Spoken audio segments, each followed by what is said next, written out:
নমস্কার। আজকে চলে এলাম আমি রীনা মণ্ডল। সমাজের কিছু গল্প বা ঘটনা বলবার জন্যই আমি ডেইলি চলে আসি। সমাজে যেসব ঘটনাগুলো ঘটে, কিছু হয়তো বা সবার জন্যই ভালো, কিছু বা ঘটনা ভালো নয় অনেকের জন্য। আজকে বলবো অন্য এক গল্প, যেটা সত্যিকারের গল্প, যেটা আমাদের সমাজের মেনে নিতে হয় এবং মেনে নিচ্ছে বা মেনে নিতে হবে বা মেনে নিতে হয়। দেখুন, প্রত্যেক বাবা মা ছেলে মেয়েকে জন্ম দেন, অনেক কষ্টে বড় করেন।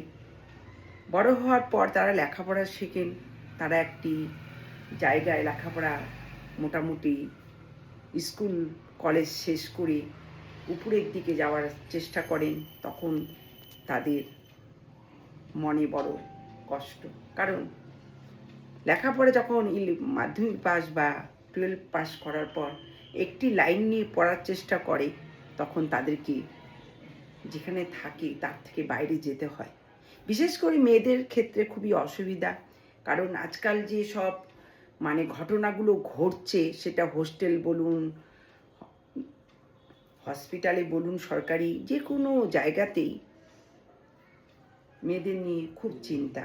সেরকমই আজকে আমার এক মামাতো বোন, তার মেয়ে, বড় মেয়ে, তার দুটি মেয়ে আমি আপনাদেরকে আমাবস্যার দিন দেখাই, পুজোর দিন রান্না করে ভোগ করে আমার নিজের মামাতো বোন, তারই বড় মেয়ে।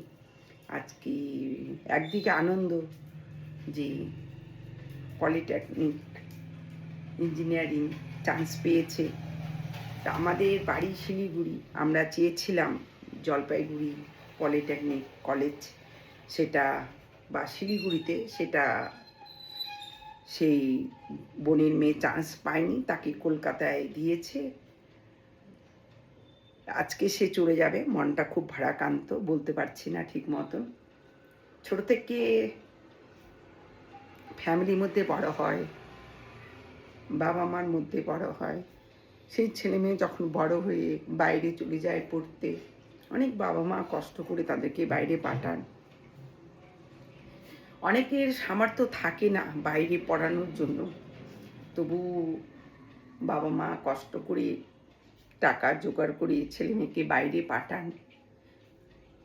বাইরে পাঠাবেন পড়াতে, সেখানে কোনো শান্তি নেই।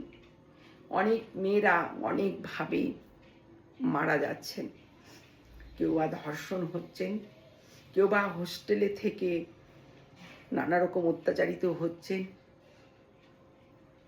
এইরকম করে আমরা ছেলে মেয়ে অনেক কষ্টে বড় করি, অনেক কষ্টে লেখাপড়া শেখাই, তারপর তাদের যেতে হয় বাইরে। আমরা আগে ভাবতাম মেয়েরা খালি বিয়ে হলেই মা বাবাকে ছেড়ে অন্যত্র চলে যায়। এখন দেখি ঘরে ঘরে মেয়েরা যখন একটা জায়গায় পড়াশোনা শেষ করে, তখন একটি লাইন নিয়ে পড়ার চেষ্টা করে। সেটা আমরা শিলিগুড়িতে থাকি, সেখানে তারা চান্স পায় না, তাদেরকে বাইরে যেতে হয়। এরকম অনেকেরই মেয়ে আছে আমাদের রিলেটিভের মধ্যে, যারা কলকাতায় এখনও আছে, পড়াশোনা শিখছে, কেউ বা ব্যাঙ্গালোরে পড়াশোনা শিখে সেখানে চাকরি করছে। সেই মা বাবা একাই থাকেন।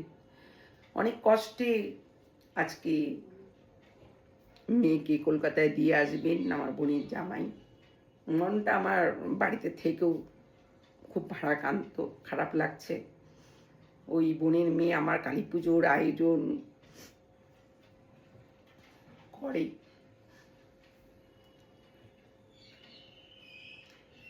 কি করতে হবে, এটা তো সমাজের নিয়ম, কিছুই করা যাবে না, কিছুই করতে পারা যাবে না। সমাজের নিয়ম, মেয়েদেরকে তো পড়াশোনা শেখাতেই হবে। পড়াশোনা শিখে তারা বাইরে যাবে, এটা মা বাবাকে মেনেই নিতে হবে, যতই কষ্ট হোক। কিন্তু আমি সরকারের কাছে নিবেদন বা প্রার্থনা করব, এই যে বাইরে মেয়েরা পড়তে যায়, তাদের সিকিউরিটি অবশ্যই রাখবেন। কারণ বাইরে মেয়েদেরকে পড়াতে গেলে ধর্ষণ হয়, অনেক রকম অত্যাচারিত হয়।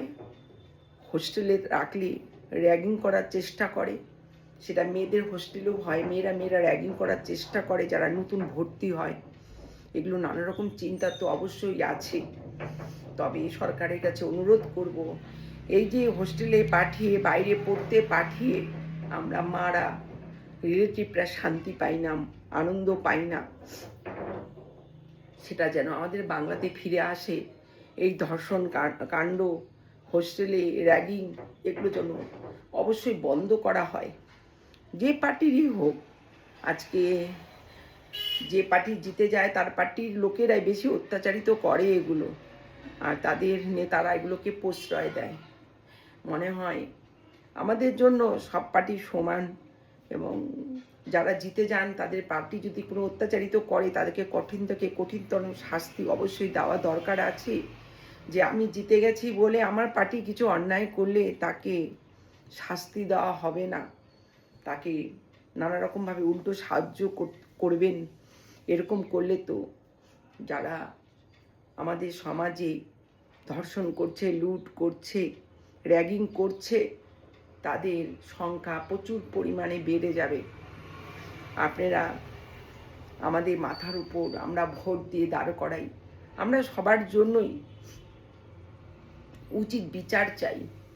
আজকে যে দল জিতবে সেই দলের লোক যদি খারাপ কাজ করে তাদেরকে মুক্ত করে দেওয়া হয়, এটা আমরা চাই না। আমরা বাংলার লোক সবাই মিলে ভোট দিয়ে নিয়ে আসি, আমাদের সমাজে যেন শাসন ব্যবস্থা ভালো হয়। আমাদের মুখ্যমন্ত্রী, প্রধানমন্ত্রীর কাছে অনুরোধ করব, আমাদের বাংলার পড়াশোনার দিকটা দেখুন। আমরা অনেক কষ্ট করে পড়াশোনা শেখাই, বড় হলে আমরা বাইরে পাঠাই।